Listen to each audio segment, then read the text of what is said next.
నువ్వు న్యాయంగా సంపాదించిన సంపాదన ఈ అన్నంలాగే తెల్లగా ఉంటుంది. అదే నువ్వు అన్యాయంతో సంపాదించే సంపాదన అది సంపాదన కాదు. ఆ సంపాదన నెత్తుటి కూడు అది.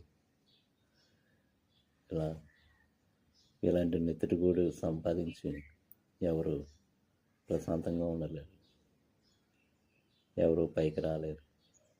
కనుక మిత్రమా, న్యాయమైన సంపాదన సంపాదించు. ఎవరిని మోసం చేయకుండా సంపాదించు.